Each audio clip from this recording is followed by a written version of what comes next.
A horrific discovery in the war-torn city of Mariupol, where Ukrainian authorities say they found some 200 decomposing bodies.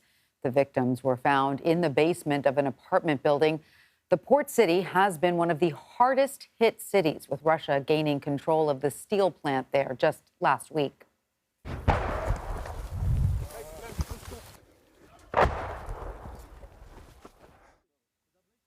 The sounds you just heard are from explosions captured by our foreign correspondent Imtiaz Tyab and his crew while filming in a different region. They came under fire on the front lines in Ukraine. As Imtiaz reports, it is one of the many battlefields being targeted by Russian troops. We're on our way to a frontline trench that is just 2 miles from where Russian forces are positioned. Almost everywhere you look around here is signs of war, signs of devastation. This village was once home to 3,000 people. Most of them have all left. Apart from Vasyl, who's lived here for over 30 years and says he can't bring himself to leave. Russian forces are just a few miles that way. Does that concern you? Yes, it worries me. It worries me all the people who have left, he says. It's disturbing to see the village like this. Everyone just wants to go back home to their normal lives. There's so little here that's normal now. Just a few yards away is a maze of trenches. It's where we meet up with Ukrainian soldier Artem, who's been stationed at this lookout since March. We're getting used to it, he says. Our guys are tough and seasoned in battle, and we're holding our ground. This drone footage captured the moment Russian forces stationed along a nearby line of trees were targeted by Ukrainian artillery.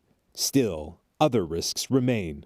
We really can't see much beyond the tree line over there, but we're told that in the distance are Russian snipers. Because of security concerns, we aren't allowed to name this village or say where exactly it's located. Apart from that, it's close to the Kherson region, which Russian forces now occupy. This is a village no stranger to war. The World War II memorial has the names of those who died fighting the Nazis engraved on it. All right, we're going. Okay. And now it's Russia who's devastating lives here. Alexander is part of the Ukrainian battalion. Kherson is under Russian control. What do you know about the situation there now? I've got friends and distant relatives living there, he says, but we will do our best and we will try to liberate it in the near future. As we're taken to a bunker where Ukrainian soldiers take cover, more shelling, this time outgoing. Down below, and it's grim and dimly lit. Not much more than a corridor. But for these battle-weary fighters, it's a sanctuary from Russian shelling and a place of camaraderie. It's where we meet the battalion's lead medic. This is a small village, and yet Russian forces have been targeting it pretty relentlessly, haven't they? Yes, he says. We have shelling every night and during the day.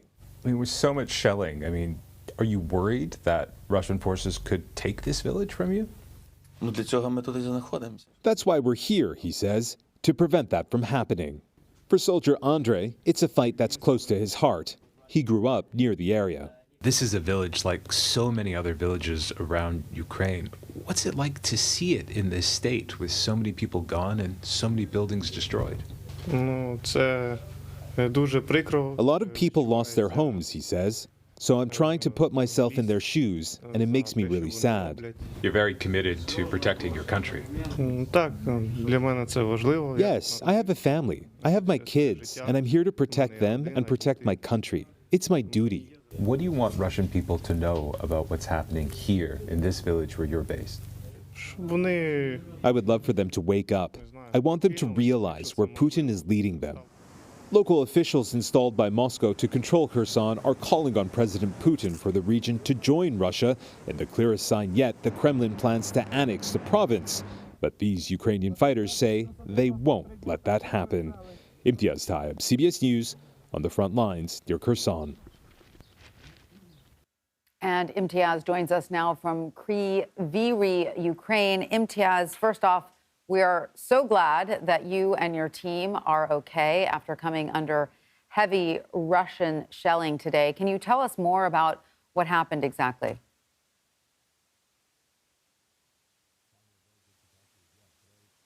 Global order. And businesses that pay. Just the other day, that of course was a very tense scene, but here we are in a different part of Ukraine, and we came under very heavy Russian shelling and tank fire. To give you a bit of backstory, we were essentially traveling to an area, or brought to an area by the Ukrainian military, who wanted to show us essentially this kind of small village, which was in this really sort of beautiful, almost bucolic, almost farming area. And yet it was totally devastated. Most of the houses were destroyed. The roads, which were pretty rudimental to begin with, were quite pockmarked, and that's where we met Sergey, who was a major who told us that he was in the U.S. at a U.S. military training facility when Russia invaded the Ukraine. He flew back home and essentially started leading a battalion. And as we were talking, we heard this really loud crack, and we were told to hit the ground. And that was really, frankly, the start of this Russian assault. We were very quickly told to run out of the area. We were trying to find shelter, but because of the intensity of the shelling, we had to sort of rest under a tree. And again, those Russian forces were just, or rather that shelling was just landing closer and closer and closer. And at some point, these Ukrainian forces said, listen, we got to run. It's now or never. And there were Russian drones in the sky as well.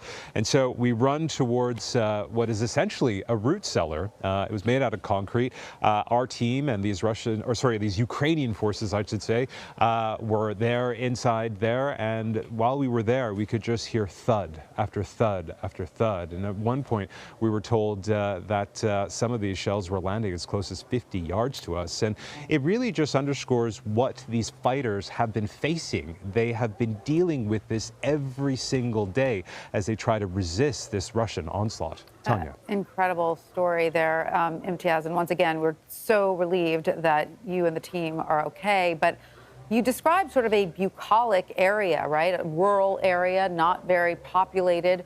Why is Russia targeting that area specifically?